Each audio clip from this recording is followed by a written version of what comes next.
ओम श्री परमात्मने नमः। श्री शिव महापुराण शतरुद्र संहिता अध्याय 31। भगवान शिव के भिक्षु व अवतार की कथा। राजकुमार और द्विज कुमार पर कृपा। नंदीश्वर कहते हैं, मुनि श्रेष्ठ, अब तुम भगवान शंभु के नारी संदेह भंजक भिक्षु अवतार का वर्णन सुनो, जिसे उन्होंने अपने भक्त पर दया करके ग्रहण किया था। विदर्भ देश में सत्यरथ नाम से प्रसिद्ध एक राजा थे, जो धर्म में तत्पर, सत्यशील और बड़े बड़े शिव भक्तों से प्रेम करने वाले थे। धर्म पूर्वक पृथ्वी का पालन करते हुए उनका बहुत सा समय सुखपूर्वक बीत गया। तदंतर किसी समय शाल्व देश के राजाओं ने उस राजा की राजधानी पर आक्रमण करके उसे चारों ओर से घेर लिया। बलमोन्मत्त शाल्व देशीय क्षत्रियों के साथ, जिनके पास बहुत बड़ी सेना थी, राजा सत्यरथ का बड़ा भयंकर युद्ध हुआ और शत्रुओं के साथ दारुण युद्ध करके उनकी बड़ी भारी सेना नष्ट हो गई। फिर दैवयोग से राजा भी शाल्वों के हाथ से मारे गए। उन नरेश के मारे जाने पर मरने से बचे हुए सैनिक मंत्रियों सहित भय से विह्वल हो भाग खड़े हुए। मुने, उस समय विदर्भ राज सत्यरथ की महारानी शत्रुओं से घिरी होने पर भी कोई प्रयत्न करके रात के समय अपने नगर से बाहर निकल गईं। वे गर्भवती थीं, अतः शोक से संतप्त हो भगवान शंकर के चरणार विंदों का चिंतन करती हुई वे धीरे धीरे पूर्व दिशा की ओर बहुत दूर चली गईं। सवेरा होने पर रानी ने भगवान शंकर की दया से एक निर्मल सरोवर देखा। उस समय तक वे बहुत दूर का रास्ता तय कर चुकी थीं। सरोवर के तट पर आकर वे सुकुमारी रानी एक छायादार वृक्ष के नीचे बैठ गईं और भाग्यवश उसी निर्जन स्थान में वृक्ष के नीचे ही रानी ने उत्तम गुणों से युक्त शुभ मुहूर्त में एक दिव्य बालक को जन्म दिया, जो सभी शुभ लक्षणों से संपन्न था। दैववश उस बालक की जननी महारानी को बड़े जोर की प्यास लगी। तब वे पानी पीने के लिए उस सरोवर में उतरी। इतने में ही एक बड़े भारी ग्राह ने आकर रानी को अपना ग्रास बना लिया। वह बालक पैदा होते ही माता पिताहीन हो गया और भूख प्यास से पीड़ित हो उस तालाब के किनारे जोर जोर से रोने लगा। इतने में ही उस पर कृपा करके भगवान महेश्वर वहां आ गए और उस शिशु की रक्षा करने लगे। उन्हीं की प्रेरणा से एक ब्राह्मणी अकस्मात वहां आ गई। वह विधवा थी, घर घर भीख मांगकर जीवन निर्वाह करती थी और अपने 1 वर्ष के बालक को गोद में लिए हुए उस तालाब के तट पर पहुंची थी। उसने एक अनाथ शिशु को वहां क्रंदन करते देखा। निर्जन वन में उस बालक को देखकर ब्राह्मणी को बड़ा विस्मय हुआ और वह मन ही मन विचार करने लगी कि अहो, यह मुझे इस समय बड़े आश्चर्य की बात दिखाई देती है कि यह नवजात शिशु, जिसकी नाल भी अभी तक नहीं कटी है, पृथ्वी पर पड़ा हुआ है। इसकी माँ भी नहीं है, पिता आदि दूसरे कोई सहायक भी यहाँ नहीं दिखाई देते। क्या कारण हो गया? न जाने यह किसका पुत्र है। इसे जानने वाला यहाँ कोई भी नहीं है जिससे इसके जन्म के विषय में पूछूं। इसे देखकर मेरे हृदय में करुणा उत्पन्न हो गई है। मैं इस बालक का अपने औरस पुत्र की भांति पालन पोषण करना चाहती हूँ, परंतु इसके कुल और जन्म आदि का ज्ञान न होने के कारण इसे छूने का साहस नहीं होता। ब्राह्मणी जब इस प्रकार विचार कर रही थी कि उसी समय भक्त वत्सल भगवान शंकर ने बड़ी कृपा की। बड़ी बड़ी लीलाएं करने वाले महेश्वर एक सन्यासी का रूप धारण करके सहसा वहां आ पहुंचे, जहां वह ब्रह्माणी संदेह में पड़ी हुई थी और यथार्थ बात को जानना चाहती थी। श्रेष्ठ भिक्षु का रूप धारण करके आए हुए करुणा निधान शिव ने उससे हंसकर कहा कि ब्रह्माणी, अपने चित्त में संदेह और खेद को स्थान ना दो। यह बालक परम पवित्र है। तुम इसे अपना ही पुत्र समझो और प्रेम पूर्वक इसका पालन करो। ब्रह्माणी बोली, प्रभो, आप मेरे भाग्य से ही यहाँ पधारे हैं।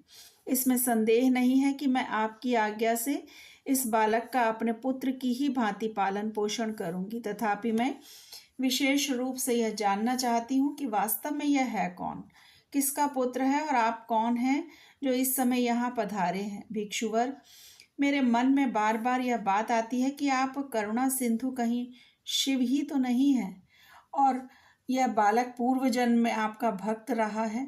किसी कर्म दोष से यह इस दुर्वस्था में पड़ गया है। इसे भोग कर यह पुनः आपकी कृपा से परम कल्याण का भागी होगा। मैं भी आपकी माया से ही मोहित हो मार्ग भूल कर यहाँ आ गई हूँ। आपने ही इसके पालन के लिए मुझे यहाँ भेजा है। भिक्षु प्रवर शिव ने कहा कि ब्राह्मणी सुनो, यह बालक शिव भक्त विदर्भ राज सत्यरथ का पुत्र है, और सत्यरथ को शाल्व देशीय क्षत्रियों ने युद्ध में मार डाला है। उनकी पत्नी अत्यंत व्यग्र हो रात में शीघ्रता पूर्वक अपने महल से बाहर आ गई। उन्होंने यहाँ आकर इस बालक को जन्म दिया। सवेरा होने पर वे प्यास से पीड़ित हो सरोवर में उतरी। उसी समय दैववश एक ग्राह ने आकर उन्हें अपना आहार बना लिया।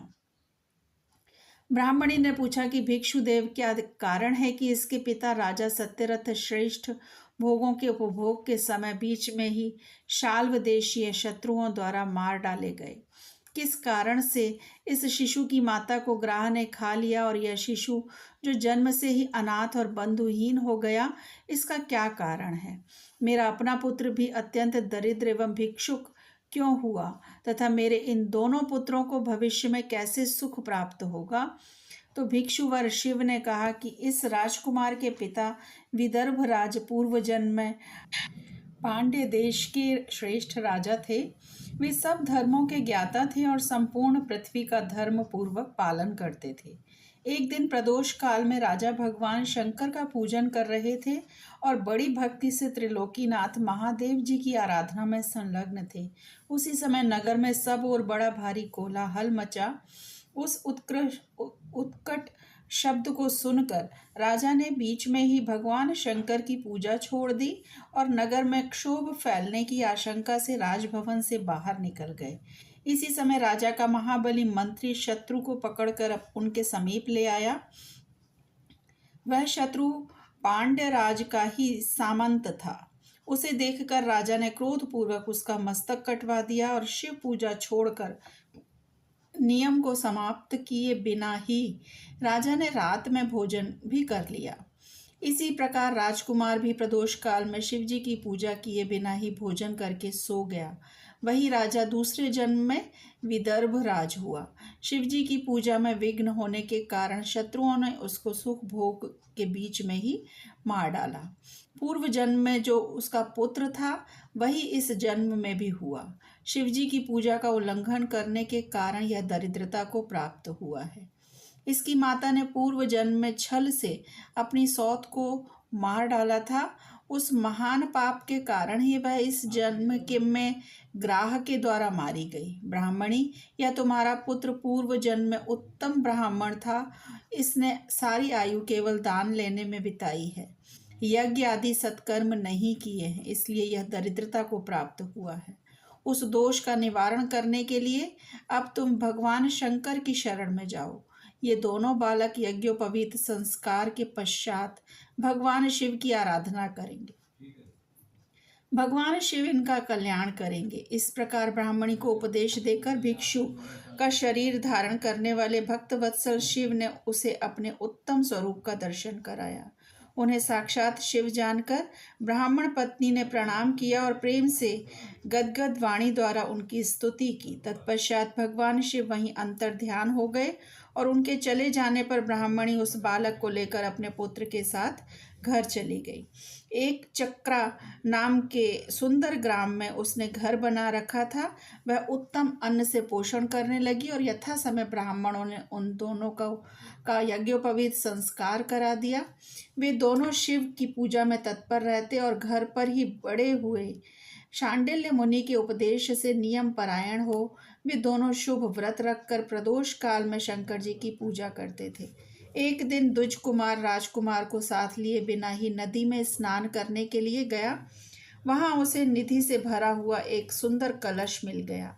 इस प्रकार भगवान शंकर की पूजा करते हुए उन दोनों कुमारों का उसी घर में एक वर्ष व्यतीत हो गया। तदंतर एक दिन राजकुमार उस ब्राह्मण रूप के साथ वन में गया और वहां अकस्मात एक गंधर्व कन्या आ गई। उसके पिता ने वह कन्या राजकुमार को दे दी। गंधर्व कन्या से विवाह करके राजकुमार निष्कंटक राज्य भोगने लगे और जिस ब्राह्मण पत्नी ने पहले अपने पुत्र की भांति उसका पालन पोषण किया था, वही उस समय राजमाता हुई और वह ब्राह्मण कुमार उसका भाई हुआ। राजा का नाम धर्मगुप्त था। इस प्रकार देवेश्वर शिव की आराधना करके राजा धर्मगुप्त अपनी उस रानी के साथ विदर्भ देश में राजोचित सुख का उपभोग करने लगा। यह मैंने तुमसे शिव के भिक्षु अवतार का वर्णन किया है, जिन्होंने राजा धर्मगुप्त को बाल्यकाल में सुख प्रदान किया था। यह पवित्र आख्यान पापहारी परम पावन चारों पुरुषार्थों का साधक तथा संपूर्ण अभीष्ट को देने वाला है। जो प्रतिदिन एकाग्रचित्त होकर इसे सुनता या सुनाता है, वह इस लोक में संपूर्ण भोगों का उपभोग करके अंत में भगवान शिव के धाम में जाता है। ओम नमः शिवाय। शिव जी सदा सहाय।